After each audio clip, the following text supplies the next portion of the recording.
નમસ્તે મિત્રો, આજે આપણે પ્રમેહ એટલે કે ડાયાબિટીસ રોગ વિશે વાત કરીશું, જેને મધુમેહ તરીકે પણ ઓળખવામાં આવે છે અને સામાન્ય ગ્રામીણ ભાષામાં મીઠો પેશાબ એવું પણ કહેતા હોય છે. સુગર તરીકે પણ આ રોગ ઓળખાતો હોય છે કે મને સુગર છે. આપણા ભારતમાં 7.7 કરોડ લોકો આ ડાયાબિટીસ રોગથી પીડાય છે. કદાચ આ આંકડો જૂનો હોઈ શકે અને અત્યારે લેટેસ્ટ આ આંકડો વધારે પણ હોય. આ જે વાત છે એ ખાલી પુખ્ત વયના લોકોની વાત છે, બાળકો આમાં હજુ ગણતરીમાં નથી. બીજું, ડાયાબિટીસ થયા પહેલાં પ્રી ડાયાબિટીક પેશન્ટો પણ ઘણા બધા છે. ઘણા એવા વ્યક્તિઓ છે કે જેનું હજુ સુધી ડાયગ્નોસિસ થયું નથી. એ ડાયાબિટીસના દર્દી છે પણ એમનું ડાયગ્નોસિસ થયું નથી. તો આટલો બધો આ રોગ ફેલાવા પાછળ શું કારણો જવાબદાર છે, આનાથી બચવું કઈ રીતે, થઈ જાય તો એનો ઉપાય શું વગેરે વિશે આયુર્વેદમાં શું કહેલું છે એના વિશે આજે આપણે આ વિડીયોમાં ચર્ચા કરીશું. ડાયાબિટીસ કે મધુમેહ એ સાયલેન્ટ કિલર કહેવાય છે. એ આપણને ખબર નથી અને આપણા શરીરના કેટલાક અંગોને એવું નુકસાન પહોંચાડે છે કે જેનાથી આપણો જીવ પણ જોખમમાં મુકાઈ શકે. જેમ કે આપણને બધાને ખબર છે કે ડાયાબિટીસમાં થાય છે શું, તો લોહીમાં ગ્લુકોઝની માત્રા વધે છે. તો સુગરની માત્રા વધી તો સામાન્ય પાણી હોય અને ખાંડમાં ઓગાળેલું પાણી હોય તો શું થશે કે જે ખાંડવાળું પાણી છે એ જાડું થશે. તો આપણી નળીઓમાં જ્યારે લોહી ફરતું હોય છે અને જ્યારે ખાંડવાળું થઈ જાય છે તો એ ધીરે ધીરે જાડું થાય છે.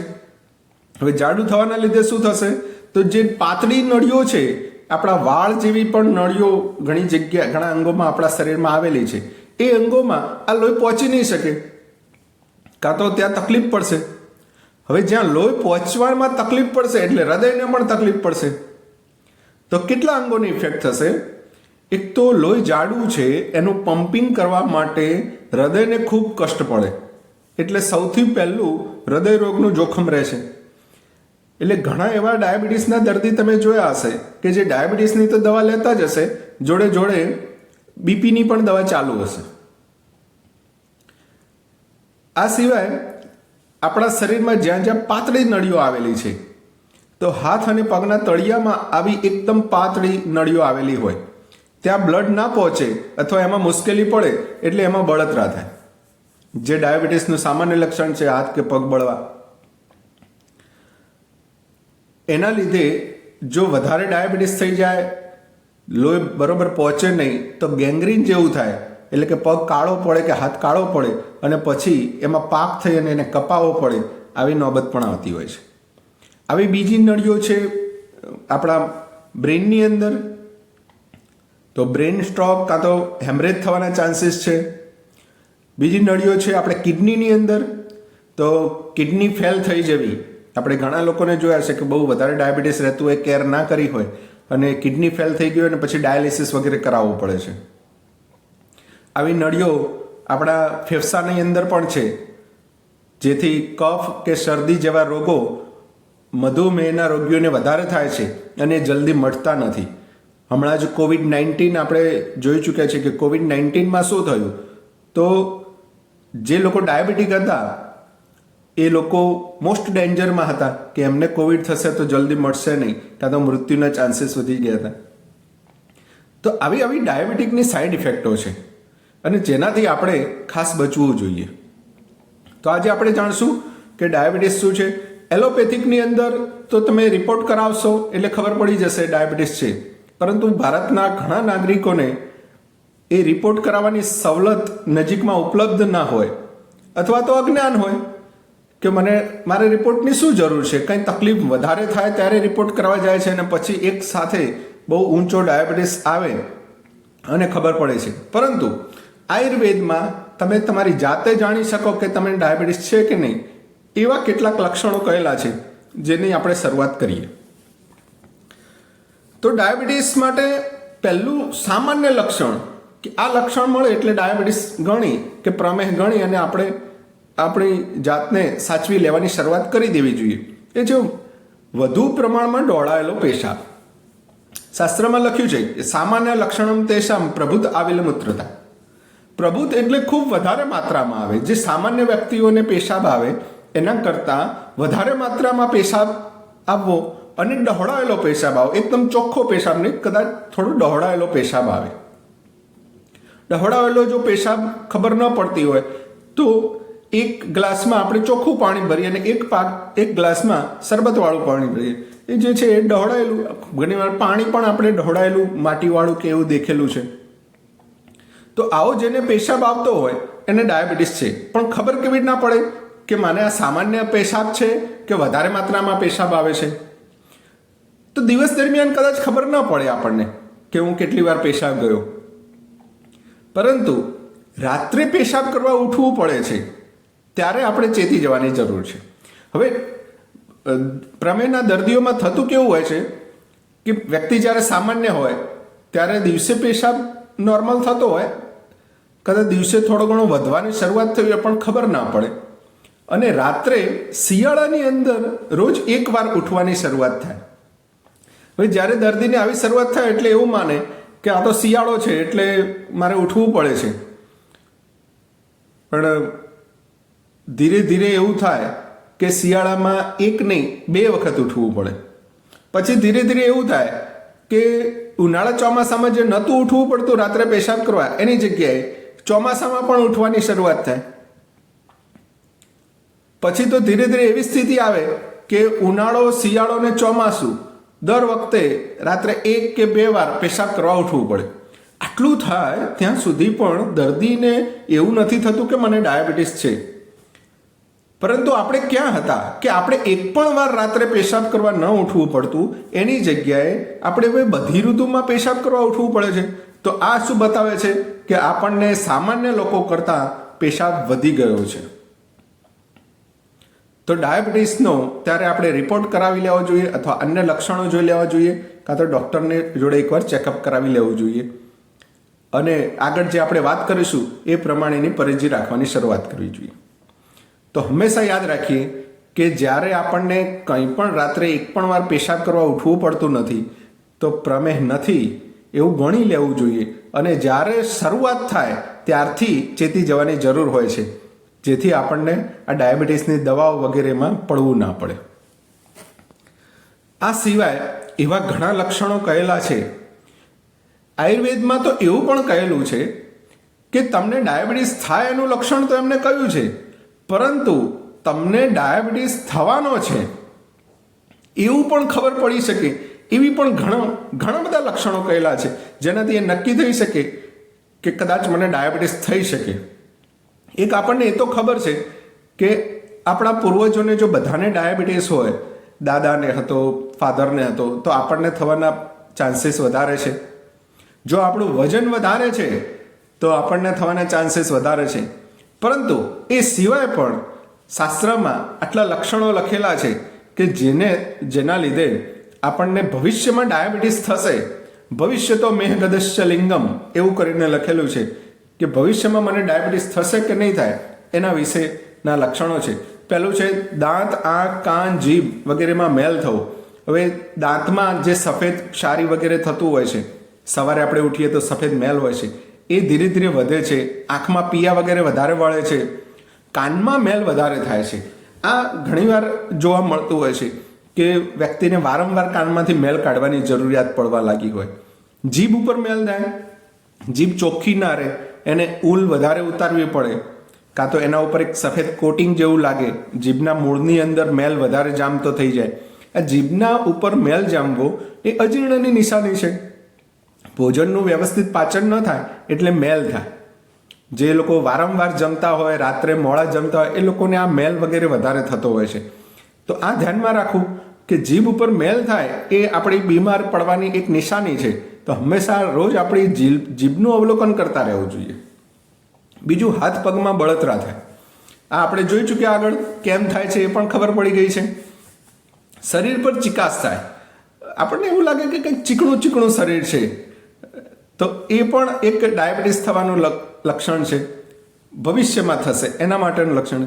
મોઢું, ગળું અને તાળવામાં સોસ પડે, કારણ કે ધીરે ધીરે પેશાબ વધવાની શરૂઆત થઈ હશે. પાણી શુગરને બહાર કાઢવા માટે જ હશે, એટલે શરીરમાં પાણીની એક પ્રકારની ઉણપ થાય છે. એના લીધે વધારે પાણીની તરસ લાગે છે, તો ગળું ને બધું સુકાય અને તરસ વધારે લાગે. મોઢામાં સ્વાદ ગળ્યો લાગે. હવે આ કેવી રીતના ખબર પડે?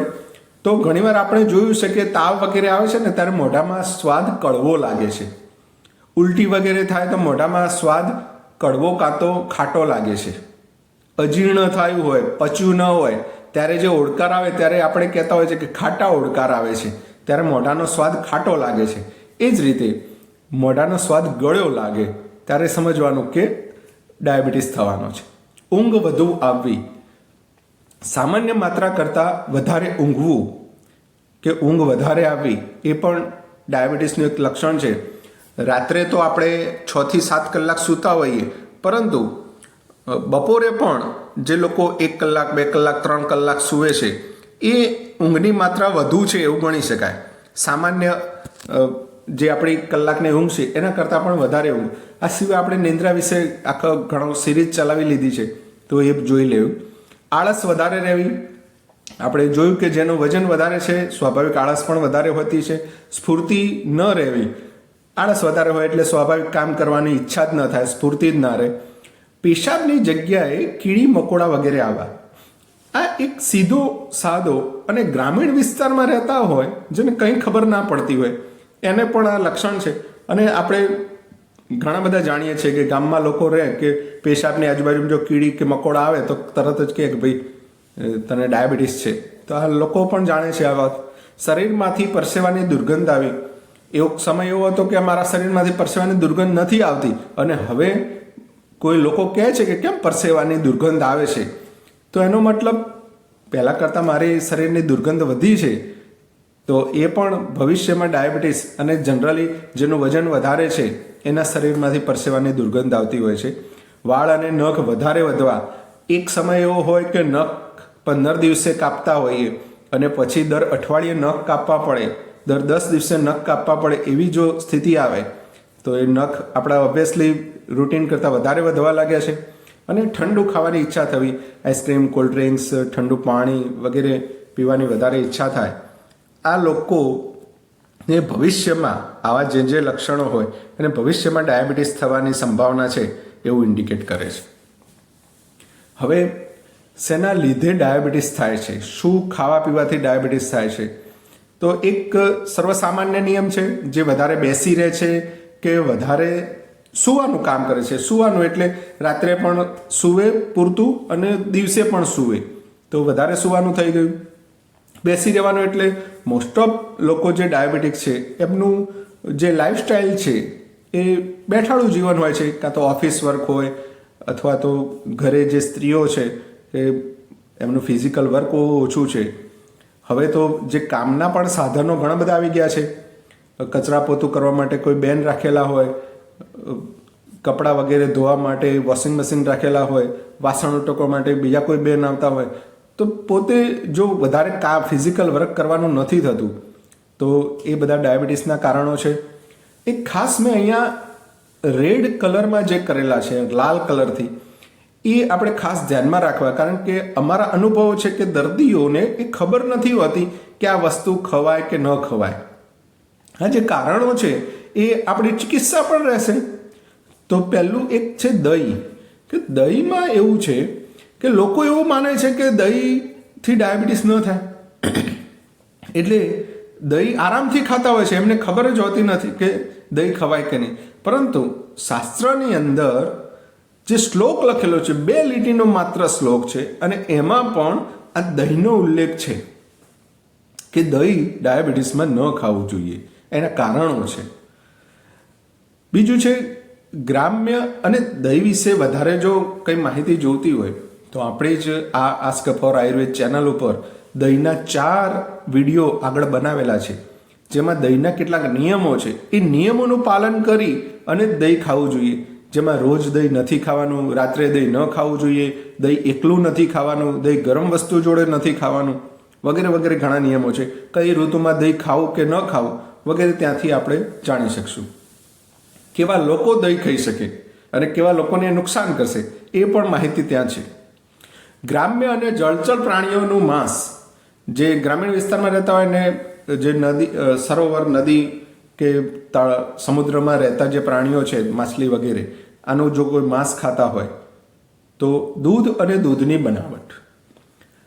લોકોને એવું છે કે દહીં તો કદાચ ખબર હોય પણ દૂધ તો બિલકુલ ખબર હોતી નથી કે ડાયાબિટીસમાં પીવાય કે ન પીવાય. તો શાસ્ત્રમાં દૂધ અને દૂધની બનાવટમાં દહીં તો આવી ગયું, દહીં આવી ગયું, છાશ આવી ગઈ, પનીર, બટર, માખણ, ઘી વગેરે આવી ગયું. જો ખાવું જ હોય તો ઓછી ચરબીવાળું ગાયનું દૂધ, અને એ ઓછી માત્રામાં, અથવા તો આપણને કેટલો પ્રમેહ છે એ જાણીને ખાવું જોઈએ. અથવા તો રૂટીનમાં દહીં ખાવું જોઈએ, રૂટીનમાં દૂધ ખાવું જોઈએ, પરંતુ નિત્ય કેટલું દૂધ પીવું જોઈએ એના માટેના કેટલાક નિયમો છે જે આપણે દૂધ વર્ગમાં જોઈશું. દૂધ નથી પીવાનું એવું નથી, પરંતુ જેને પ્રમેહ છે અને કંટ્રોલમાં નથી ત્યારે દૂધ બંધ કરવું જોઈએ. પછી વૈદ્ય કે ડૉક્ટરની સલાહ મુજબ એ કેવી રીતે પીવું, કાં તો એમાં શું નાખીને પીવું, એ મુજબ આપણે દૂધ પીવું જોઈએ. નવા અન્ન એટલે કે ઘઉં, ચોખા, બાજરી વગેરે જે પણ આપણે અનાજ ખાઈએ છીએ એ જ્યારે નવું હોય ત્યારે નુકસાન કરે છે. આ ઘઉં વગેરે ખાવા માટેનો પહેલેથી આપણા ત્યાં નિયમ જ હતો કે ઘઉં હંમેશા 1 વર્ષ જૂના ખાવા જોઈએ. એક કોઠી હતી, કોઠીની અંદર ભરી નાખતા, નીચેથી ઘઉં કાઢવાની પ્રક્રિયા થતી જ્યારે જરૂર હોય ત્યારે, અને ઉપર ઘઉં નાખતા. એનો વપરાશ 1 વર્ષ પછી જ એ નાખેલા ઘઉં આપણા ત્યાં નીચે આવે એવી વ્યવસ્થા હતી. અત્યારે પણ આપણે કરી શકીએ છીએ. માની લઈએ કે એક કોઠી કે એક પીપળું હોય ઘઉં, જે આપણે આખા વર્ષ દરમિયાન વપરાતા હોય, તો 1 વર્ષે આપણે 2 કોઠી ઘઉં ભરી દેવા, જેમાંથી 1 કોઠી ખાવાની અને 1 કોઠી ભરીને રાખવાની છે. તો 1 વર્ષ પછી આપણી જોડે સ્થિતિ શું હશે કે 1 કોઠી આપણી જોડે 1 વર્ષ જૂના ઘઉં હશે, અને તે દરમિયાન આપણે પેલી જે ખાલી થઈ છે એ કોઠી પાછી ભરી દેવાની. જો આ રૂટીન પ્રક્રિયા આપણે રાખીશું તો આપણા ઘરમાં પણ નિયમિત 1 વર્ષ જૂના ઘઉં આપણને મળતા રહે. તો એક સરળ પ્રક્રિયા છે, પણ એને ફોલો કરવી જોઈએ, અને આ થોડી મહેનત પણ કરવી પડે. બીજું છે ગોળ અને ગોળમાંથી બનતા પદાર્થો. લોકો એવું માને છે કે ખાંડ બંધ થાય છે ડાયાબિટીસમાં એટલે ગોળ ખવાય, પરંતુ શાસ્ત્રમાં શ્લોકમાં જ લખેલું છે ગુડ વૈકૃતમ, એટલે ગોળ કે ગોળને જેવી બીજી વિકૃતિઓ નથી ખાવાની. તો કયો ગોળ? તો લોકો એવું માનતા હોય છે કે દેશી ગોળ ખવાય. એવું નથી.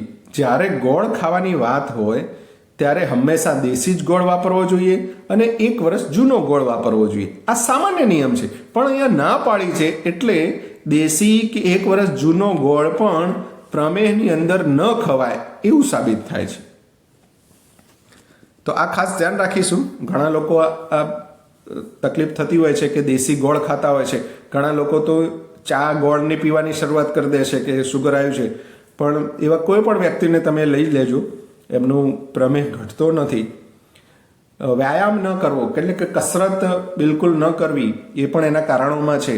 આપણે જેમ વાત કરી, જેની ફિઝિકલ વર્ક, ઓફિસ વર્ક છે કે બેઠાડું જીવન છે, એ લોકોએ તો નિયમિત સવારે કસરત વગેરે કરી અને એકવાર તો આપણા શરીરને પરસેવે રેબઝેબ કરી લેવું જોઈએ.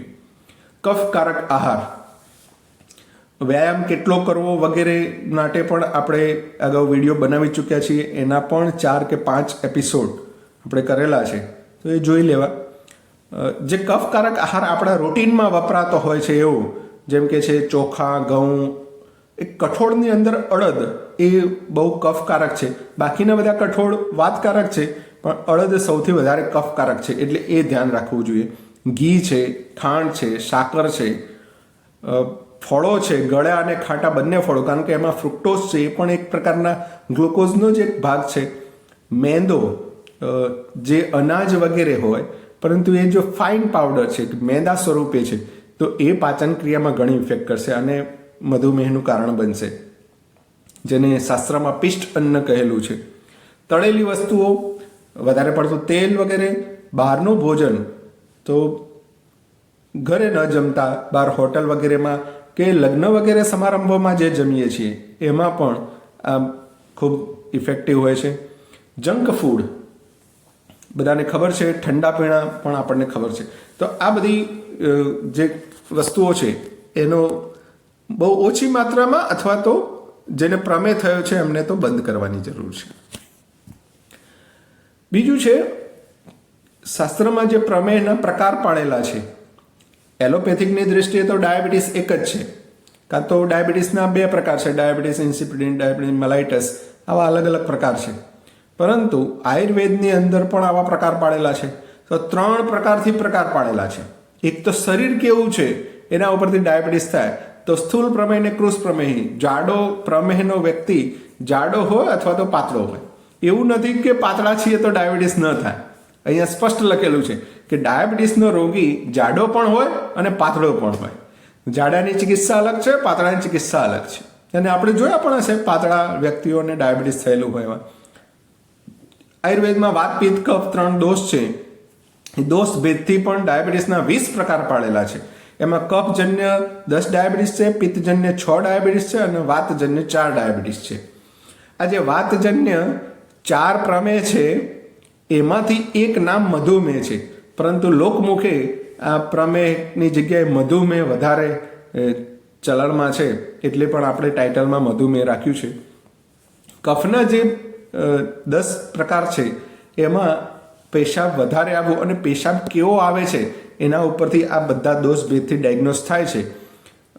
જેમાં પિષ્ટમેહ એટલે કે ઘણા એવું કહેતા હોય છે કે મારું પેશાબમાં ચિકાસ આવે છે, મારા પેશાબમાં ધોળા લોટ જેવું આવે છે, મને પેશાબ કરવામાં વારંવાર જવું પડે છે અને કષ્ટ સાથે થાય છે. તો આ બધા પણ એક પ્રકારથી આમાં અંદર જે પ્રકાર છે 10 એ લખેલા છે, પરંતુ એ બહુ કામના નથી આપને જાણવા માટે, એટલે આપણે અહીંયા વાત કરતા નથી. હેતુ ભેદથી સહજ, કુલજ અને અપથ્યજ. સહજ એટલે આપણી માતા પિતા જ્યારે ગર્ભમાં હતા ત્યારે એમના આહાર વિહાર કે એમના જે આહાર વિહારના લીધે આપણને ડાયાબિટીસ થયો હોય. અને કુલજ એટલે આપણા બીજ, આપણે જે વારસાગત જે બીજ મળે છે, જે જીનેટિક છે, એના લીધે જે ડાયાબિટીસ થાય. નાના બાળકોને આ બધું વધારે થતું હોય છે. આપણે જોયું હશે કે એકદમ નાનું બાળક હોય ને 400-500 ડાયાબિટીસ આવે, કાં તો ઇન્સ્યુલિન લેવું પડે. બહુ રેર કેસ હોય છે, પરંતુ એ આ સહજ અને કુલજ ડાયાબિટીસ છે. અને અપથ્યજ એટલે આપણી ખાણીપીણી કે આપણી રહેણી કહેણી, આપણી લાઈફસ્ટાઈલના લીધે થતા જે ડાયાબિટીસના રોગ છે, જે અત્યારે વિપુલ પ્રમાણમાં જોવા મળે છે, એ આ અપથ્યજ ડાયાબિટીસ છે. એલોપેથિકમાં આપણે રિપોર્ટ કરાવીએ છીએ તો આપણને બધાને ખબર છે RBS, FBS ને PPBS કરાવતા હોય છે. જ્યારે પહેલી વાર રિપોર્ટ થાય ત્યારે RBS થતું હોય છે, રેન્ડમ બ્લડ સુગર. પછી ભૂખ્યા પેટે કરાવે સવારે વહેલા અને જમ્યાના 2 કલાક પછી કરાવે PPBS. પરંતુ જેને ડાયાબિટીસ હજુ નથી અને જેની ઉંમર 35 વર્ષ થઈ ગઈ હોય ને, એને 35 વર્ષ પછી દર 1 વર્ષે HbA1c, હિમોગ્લોબિન A1c નો રિપોર્ટ કરાવવો જોઈએ. આ રિપોર્ટમાં એવું હોય કે આપણા શરીરમાં ખાંડની માત્રા વધી છે, ગ્લુકોઝની માત્રા વધી છે, તો આપણા લોહીની અંદર HB છે, હિમોગ્લોબિન રહેલું હોય છે. હિમોગ્લોબિનનો જે કણ હોય એના ઉપર આ જે વધેલું જે સુગર છે ને એનું કોટિંગ થાય છે. તો એ કોટિંગના માપ મુજબ એનો રિપોર્ટ થતો હોય છે. જેનું એવરેજ સતત ગ્લુકોઝ વધારે રહેતું હોય એના હિમોગ્લોબિન ઉપર જ આવું કોટિંગ વધારે જોવા મળે. તો થશે શું કે માની લો કે તમે આજે કે કાલે રાત્રે કંઈ લગ્ન પ્રસંગમાં મીઠાઈ વગેરે ખાધું અને જો આજે તમે FBS કે RBS કે વગેરે કરાવવા જશો તો ઓબ્વિયસલી વધારે આવવાનું છે. તો એ ડાયાબિટીસ છે એવું ઇન્ડિકેટ કરી લેવાની જરૂર નથી. પછી ઘણીવાર લોકો એવું કરતા હોય છે કે ઉપવાસ વગેરે કર્યો હોય કે બિલકુલ ગોળ પણ ન ખાધું હોય અને રિપોર્ટ કરાવે તો એ નોર્મલ બી આવી જતો હોય છે. તો એવું માની લેતા હોય કે મને ડાયાબિટીસ નથી, ખરેખર ડાયાબિટીક પેશન્ટ હોય છે. તો ઓથેન્ટિક જો સાચું જાણવું હોય તો મારી દ્રષ્ટિએ HbA1c રિપોર્ટ કરાવવો જોઈએ. અને HbA1cની નોર્મલ વેલ્યુ અહીંયા લખેલી છે 5.7થી ઓછી હોય તો એ નોર્મલ છે. 5.7થી 6.4 જો આવે તો આપણે પ્રી ડાયાબિટીક છીએ. કે આપણને ડાયાબિટીસ થવાની સંભાવના છે, ઇવન 5.7 કે એની આજુબાજુ પણ આવે તો પણ આપણે જે કારણો કયા એ તો આપણા અંદર હોય તો એ દૂર કરી દેવા જોઈએ તાત્કાલિક. અને 6.4થી જો વધારે હોય તો ડાયાબિટીસ છે, એમને તો બિલકુલ દવાઓ વગેરે પણ લેવું પડે. તો આ ખાસ ધ્યાન રાખશું, જ્યારે બી કરાવીએ ત્યારે HbA1c રિપોર્ટ કરાવી લેવો. 35 વર્ષ પછી દર વર્ષે કે 2 વર્ષે એકવાર કરાવતા રહેવો. જો રિપોર્ટ આગળના કરતાં વધે તો આપણે જાગૃત રહેવું. અને પહેલી વાર કરાવી, જો પ્રી ડાયાબિટીક હોય તો દર 3 મહિને એને રિપોર્ટ કરાવતા રહેવું અને જોતા રહેવું કે આપણે આગળ વધીએ છીએ કે પાછળ જઈએ છીએ. પરેજી વગેરેને શું કરવું એ આપણે આગળ જોઈ લઈએ. તો જેને ડાયાબિટીસ નથી, હજુ રોગ થયો નથી અને એને બચવું છે, જાગૃત રહેવું છે, તો એને આવા કાર્યો કરવા જોઈએ. એક તો બેઠાડું જીવન હોય તો છોડી કસરત વગેરે કરી લેવી જોઈએ. ગળો ખોરાક બંધ કરવો જોઈએ. હવે ગળો બંધ કરવાનો એટલે માની લો કે કોઈ ચા દિવસમાં 4 વાર 5 વાર પીતા હોય, ઘટાડી દેવી જોઈએ. સવારે 1 વાર કરી દેવી જોઈએ. પ્રમેય થયો નથી તો બંધ કરશો તો બેસ્ટ છે, અને કદાચ ન કરી શકીએ તો દિવસમાં 1 વાર કરી દઈએ. લગ્ન પ્રસંગમાં જઈએ તો મીઠાઈ 2 ખાતા હતા ટુકડા, એની જગ્યાએ 1 ખાઈએ. જે રોટલી આપણે 5 ખાતા હતા એની જગ્યાએ 4 રોટલી ખાઈએ. આવું સામાન્ય કાર્યો તો આપણે આરામથી ઘરે પણ કરી શકીએ. એના માટે કોઈ ડૉક્ટરની સલાહની પણ જરૂર નથી. પૂરતી ઊંઘ લેવી, તો રાત્રે વહેલા સૂઈ જવું અને સવારે વહેલા ઉઠવું, એની અંદર આપણે 6 થી 8 કલાકની પૂરતી ઊંઘ લેવી જોઈએ. જો ઊંઘ ઓછી હશે તો પણ આપણા શરીરને નુકસાન થાય છે. પરંતુ હવે તો મોબાઈલ, ટીવી વગેરેને લીધે રાત્રે ઉજાગરા વધી ગયા છે. એટલે રાત્રે મોડા સુધી જાગે છે, સવારે મોડા ઉઠવાનું થાય છે. અને એના લીધે કદાચ જો સવારે કામ ઉપર જવાનું હોય વહેલા તો એલાર્મ વગેરેથી ઉઠીએ અને ઊંઘ ઓછી પડે એટલે બપોરે સૂવાની જરૂર પડે. તો આ જે પ્રક્રિયા છે એ ક્યાંકના ક્યાંક આપણા હોર્મોનને ઇફેક્ટ કરે છે અને એ આપણા આ મધુમેહ વગેરે જેવા રોગો થવાની સંભાવના છે. એટલે ઊંઘનું પણ ધ્યાન રાખવાનું છે. આ નિંદ્રા ઉપર પણ આપણે 5 વિડીયો બનાવી ચૂક્યા છીએ, એના વિશે પણ ડિટેલમાં આપણે વાત કરેલી છે. દિવસમાં માત્ર 2 વાર જમવું. એવું માનતા હોય છે કે ઘણા 3 વાર જમવું જોઈએ. તમારું જો ફિઝિકલ વર્ક વધારે હોય, ભૂખ સારી હોય તો 3 વાર જમવાની છૂટ છે. સવારે વહેલા નાસ્તો કરી લો, બપોરે જમો, રાત્રે જમો. પરંતુ જેને એટલી ભૂખ નથી કાં તો સામાન્ય ભૂખ લાગે છે એ વ્યક્તિઓએ શાસ્ત્ર મુજબ તો 2 વાર જ જમવું જોઈએ. અને આ ભોજન વિશેના ડિટેલ વિડીયો આપણે બનાવેલા છે. કેમ 2 વાર જમવું જોઈએ, એનાથી શરીરને કેવી રીતના ફાયદો થાય છે વગેરે વગેરે ઘણી બધી વાતો એમાં કરેલી છે. કયા સમયે જમવું જોઈએ તો એ આપણી ચેનલ ઉપર ઉપલબ્ધ છે, તો એ વિડીયો જોઈને જોઈ લેવા. તો 2 વાર જ શાસ્ત્રમાં જમવાની વાત છે. એકકાલિક ભોજન તો શુભ પરિણામ કરે. 1 વાર જમતા હોય તો કોઈ રોગ નહીં થાય, અને 2 વાર જમતા હશે એને પણ કોઈ રોગ નહીં થાય. આ સિવાય મોઢામાં કશું મૂકવાનું નહીં. જો આ નિયમ રાખશું ને તો એ ગણો. અને એ પણ ના રાખી શકીએ તો સવારે 1 કપ ચા પી લો, બપોરે જમો અને રાત્રે જમો. આનાથી વિશેષ કશું જ નહીં મોઢામાં મૂકવાથી આપણે ઘણા સ્વસ્થ રહી શકીશું. જેનાથી વજન તો નિયંત્રિત રહેશે જ. નીચેનો જે છે ને, હવે વજન નિયંત્રિત રાખવા માટે આપણે શું કરી શકીએ? તો આપણને એવું હોય છે, ઘણીવાર અમારે ત્યાં દર્દી આવે ને જો વજન કરીએ ને એટલે તરત કે ઓહો 80 થઈ ગયું, મારું તો હમણાં છેલ્લે કરાવ્યું ત્યારે તો 75 હતું કે 76 હતું, આ તો 4 કિલો વધી ગયું.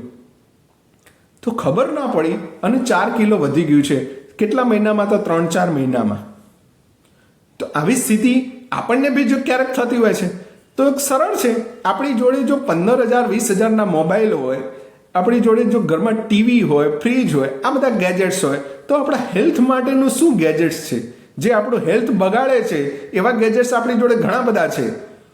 તો આપણું હેલ્થ સુધારી શકે એવું એક નાનકડું વેઇટ મશીન આવે અને એ ઘરમાં રાખીએ અને પરિવારવાળા રોજ વજન કરવાની જરૂર નથી, પરંતુ મહિને 1 વાર કે અઠવાડિયે 1 વાર જેનું વજન સતત વધતું હોય, ઘટાડવાની જરૂર હોય અઠવાડિયે કરે.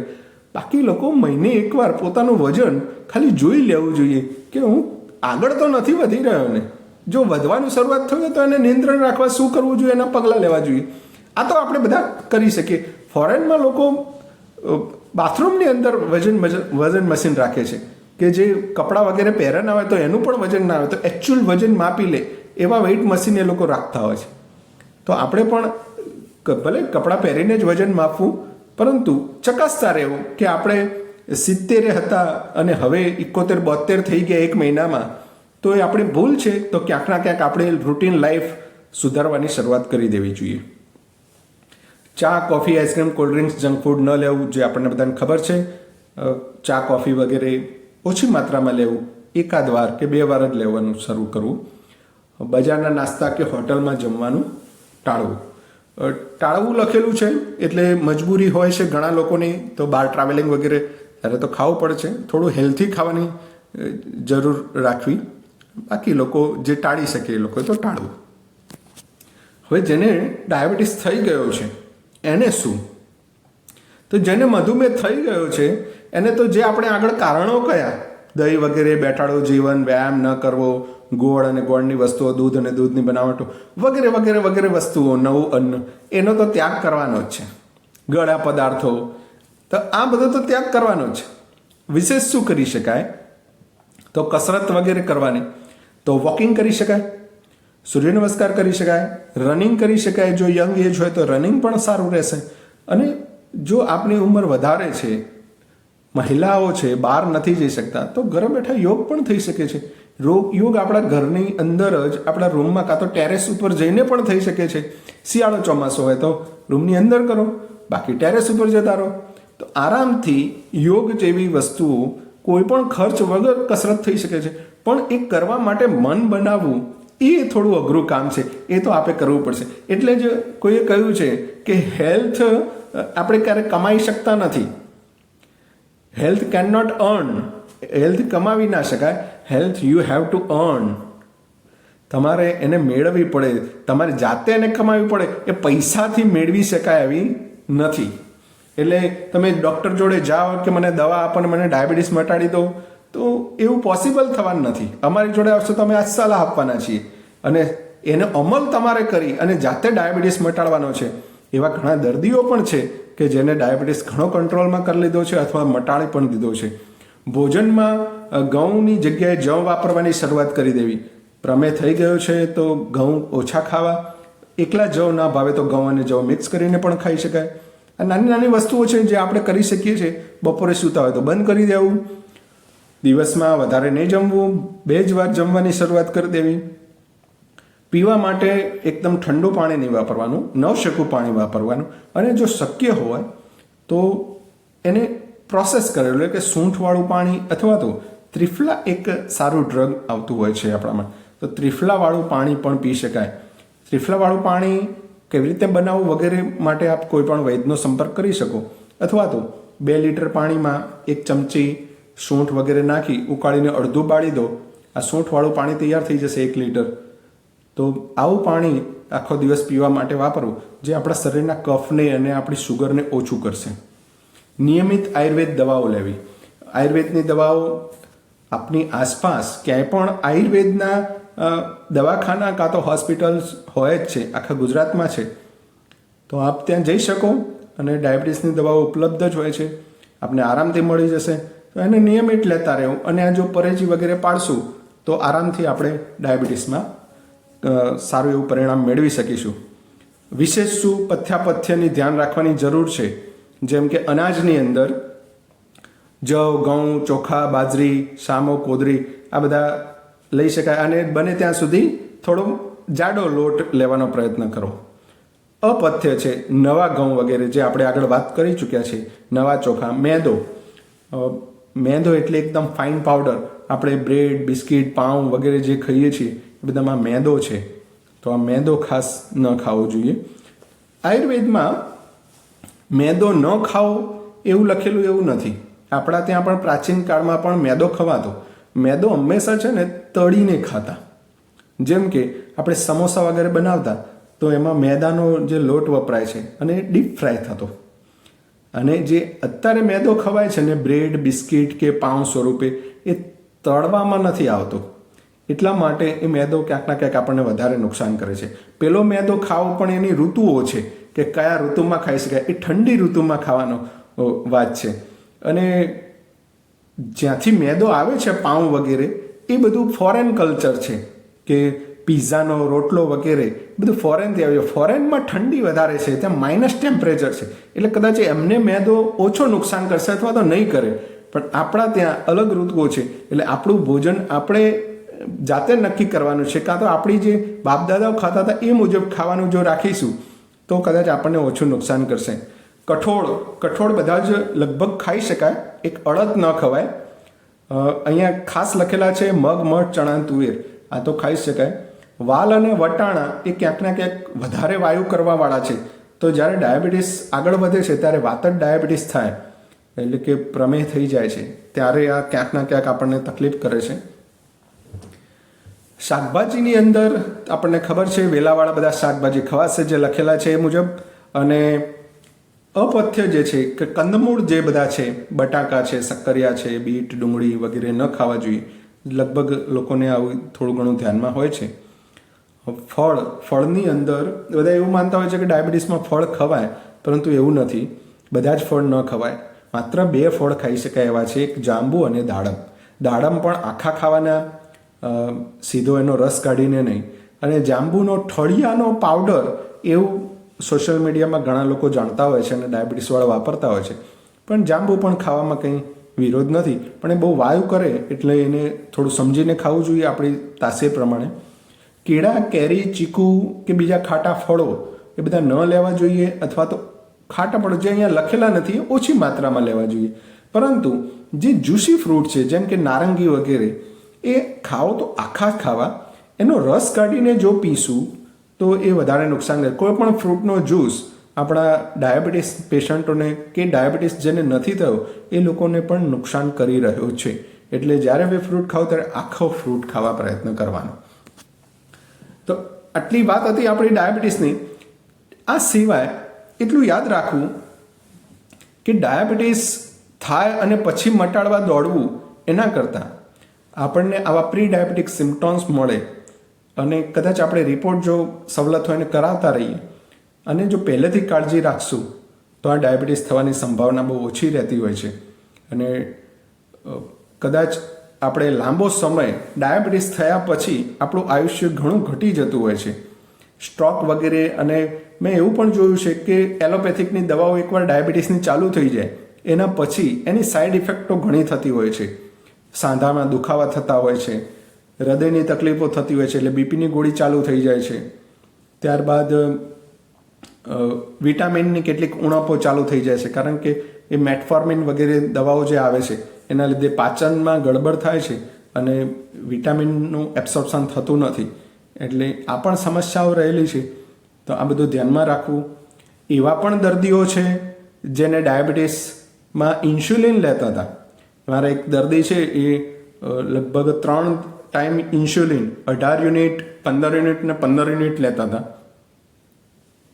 જેમને લગભગ મારી જોડે 7 થી 8 મહિનાથી દવા લે છે. તો આરામથી પરેજી વગેરે બહુ સારી રાખે છે. અને છેલ્લે આવ્યા હતા લગભગ 20-25 દિવસ પહેલાં, ત્યારે તો એમનું સવારનું 16 યુનિટ અને બાકીના 2 ટાઈમનું ઇન્સ્યુલિન બંધ થઈ ગયેલું. એ સિવાય એમનો ડાયાબિટીસ સવારનું મોર્નિંગ ફાસ્ટિંગ એ એમનું લગભગ 95 આજુબાજુમાં હતું, એકદમ નોર્મલ હતું, 95 કે 85 આજુબાજુમાં હતું. તો આવું થઈ શકે. મેં એમને કહ્યું છે કે તમારું ઇન્સ્યુલિન તો બંધ થઈ જશે, કારણ કે એ પરેજી સારી પાડે છે અને વ્યવસ્થિત નિયમિત દવાઓ લે છે. જો આપ પણ આવું કરશો તો આપ પણ બચી શકશો.